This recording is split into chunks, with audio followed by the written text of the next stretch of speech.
how to trade with virtual money on Trading 212. If you're a practitioner and you're not quite well familiar with the trading steps and you want to still practice it using the virtual money, well, Trading 212 allows you to do that. So without any further ado or delay, before we get started, do make sure to hit the like and subscribe button, and let's get started with today's video.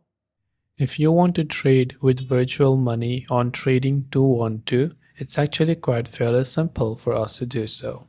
First, we could simply open our browser or the website or the app, go to trading212.com and select any of your account like an investing account, CFD account, stocks ISA or cash ISA account.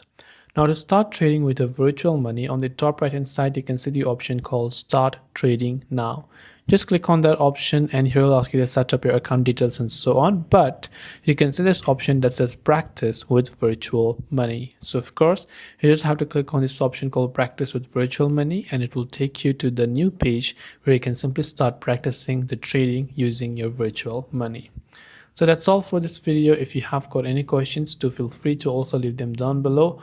As always, thanks for watching till the very end and see you soon in the next video.